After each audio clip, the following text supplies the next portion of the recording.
नमस्कार, welcome back. आप सभी का स्वागत है मेरे YouTube चैनल पे। आज दोस्तों कई बार हमें थकान होती है, हम चलते हैं तो हमारे अंदर हमारी सांस फूलने लग जाती है, चिड़चिड़ापन लगता है, हमारे शरीर का रंग पीला हो जाता है। तो इसका मतलब ये नहीं कि हमें आराम की जरूरत है। ये कई बार हमारी खून की कमी से भी एहसास होता है कि हमारे अंदर खून की कमी है, तो ये सभी सिम्टम हमें दिखाई देते हैं। तो आज हम बात करते हैं कि खून की कमी, इसको बोलते हैं एनीमिया। कई बार इसको एचबी, लो लेवल एचबी भी कहा जाता है। तो आज हम बात करते हैं कि एचबी का लेवल कैसे कम हो जाता है और इसमें क्या क्या होता है।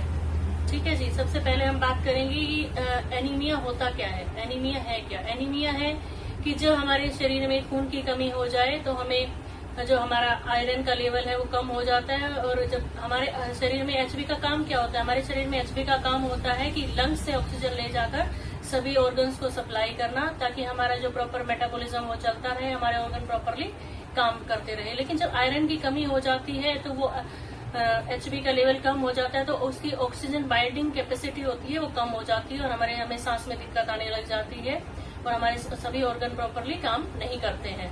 अब हम बात करते हैं कि एनीमिया जो होता है वो कितने प्रकार का होता है। एनीमिया कितने प्रकार का है? सबसे पहले होता है iron deficiency anaemia. Iron deficiency anaemia क्या होता है? इसमें क्या है कि आयरन की कमी हो जाती है, तो इस वजह से भी हमें आयरन डेफिशिएंसी एनीमिया होता है। सेकंड है विटामिन डेफिशिएंसी एनीमिया। विटामिन, कई बार हमें विटामिन B12 की कमी से, विटामिन C की कमी से विटामिन डेफिशिएंसी एनीमिया हो जाता है। इसको बोलते हैं विटामिन डेफिशिएंसी एनीमिया।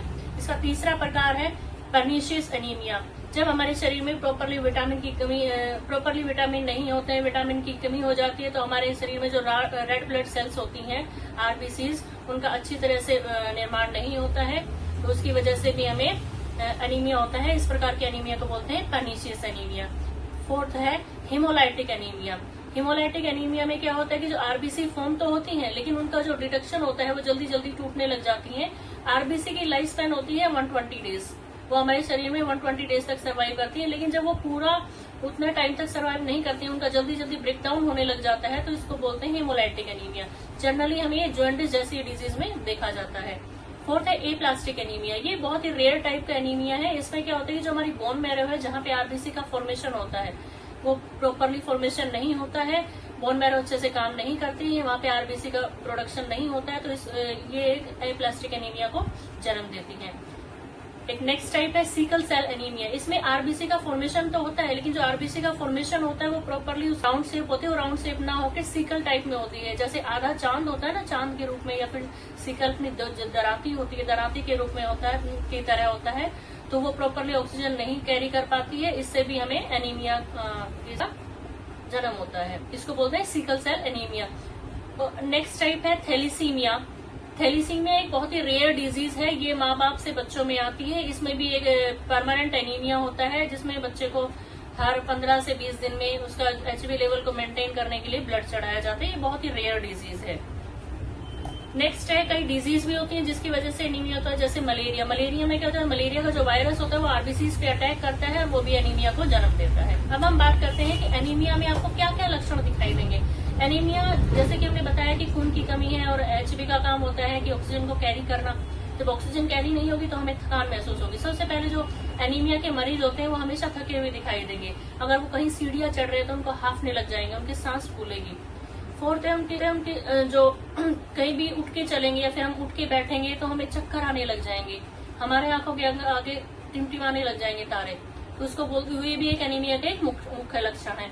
हमारे जो शरीर की जो हृदय की गति है वो भी बढ़ जाती है, उसको बोलते हैं पैल्पिटेशन। हमारे अंदर पैल्पिटेशन होने शुरू हो जाती है। सबसे एक बड़ा सिम्टम है जो हमें बाहर दिखाई देता है, हमारी स्किन पीली होने लग जाती है। हमारे जो आंख का जो हम चेक करते हैं डॉक्टर्स, जो आंख के लोअर लिड है वहां पे भी पीलापन दिखाई देगा, रेडनेस नहीं होगी। और अपने जो तलवे हैं, पैर हैं, अपने जो एक्सट्रीमिटीज हैं, जो हाथ के जो पाम्स हैं, वो सब ठंडी पड़ जाएगी। सबसे बड़ा एक सिम्टम हमने जो देखा है वो है चिड़चिड़ापन। जो एनीमिया का मरीज होता है उसमें चिड़चिड़ापन बहुत ही ज्यादा दिखाई देता है। अब हम बात करते हैं कि एनीमिया को करेक्ट कैसे किया जाए और इसमें कौन कौन से टेस्ट होते हैं। कि आपको टेस्ट के द्वारा जो पैथोलॉजिकल टेस्ट होते हैं जिनसे पता चलेगा इस बंदे को एनीमिया है। सबसे पहले हम सीबीसी कराते हैं। सीबीसी में क्या क्या देखा जाता है? सीबीसी में देखा जाता है एचबी लेवल, हेमोक्रेट लेवल, सेकंड है उसमें पीसी, पैक्ड सेल वॉल्यूम। उसके बाद अगर किसी कैपेसिटी बोलते हैं इस टेस्ट को TIBC। ठीक है, अब हम बात करते हैं कि इसमें एनीमिया को करेक्ट कैसे कैसे किया जाता है। सबसे पहले जब आयरन की कमी है एनीमिया में, तो हमें आयरन रिच चीजें खानी चाहिए। जैसा ज्यादा से ज्यादा हमें हरे पत्तेदार सब्जियां खानी चाहिए जो हरी दिखती हैं, क्योंकि उनमें क्या होता है, क्लोरोफिल होता है। क्लोरोफिल एक बहुत ही अच्छा स्रोत है आयरन के लिए, वो आयरन को बाइंड करके रखता है। लेकिन कई बार क्या होता है कि लोग कहते हैं कि हम हरी सब्जियां खा रहे हैं, लेकिन हमारा फिर भी एनीमिया करेक्ट नहीं हो रहा है, हमारा HB नहीं बढ़ रहा है, हमें आराम नहीं मिल रहा है। तो इसमें क्या होता है कि आयरन को बाइंड करने के लिए विटामिन C की जरूरत होती है। आयरन जो होता है हमारे शरीर में तभी एब्जॉर्ब होएगा जब हमारे शरीर में विटामिन C होगा, इसलिए हमें आयरन के साथ विटामिन C भी लेना चाहिए। विटामिन C किस किस चीज में मिलता है, आंवला होता है अपना, अमरूद है, संतरा है, मौसमी है, जितने भी खट्टे फल हैं, नींबू है, ये सब हमें लेने चाहिए। क्योंकि जब हमारे शरीर में विटामिन C होगा तो आयरन का अब्जॉर्प्शन प्रॉपरली हो जाएगा, आयरन हमारे शरीर में स्टे करेगा और HB लेवल इंक्रीज हो जाएगा। थर्ड हम बात करेंगे खजूर है। खजूर में क्या है, खजूर और जो होता है खजूर में विटामिन C भी होता है, खजूर हमें प्रॉपर ले लेनी चाहिए। मुनक्का है, मुनक्का भी एक सेकंड चीज है, इसमें आयरन के साथ साथ विटामिन C भी मिलता है। उसके बाद हम बात करते हैं अनार की और चुकंदर की। अनार और चुकंदर एक बहुत ही नेचुरल अच्छे रिसोर्सेज है, जिसमें बहुत ही अच्छा आयरन होता है, बहुत ही जल्दी हमारे HB लेवल को इंक्रीज कर देता है। इसके अलावा काले तिल भी आयरन के लिए बहुत ही अच्छा रिसोर्सेज है। काले तिल को आप तवे पे भून कर खा सकते हैं, या फिर काले तिल को आप भिगो कर रख दे, उसकी चटनी बना के भी खा सकते हैं। इससे भी आपका आयरन लेवल बहुत ही जल्दी इंक्रीज हो जाएगा। उम्मीद करती हूँ आपको मेरी आज की वीडियो अच्छी लगी होगी, इससे आपको कुछ अच्छी जानकारी मिली होगी। अगर आपके लिए लाभदायक रही हो तो प्लीज मेरे चैनल को सब्सक्राइब करें, लाइक करें और शेयर करें। धन्यवाद।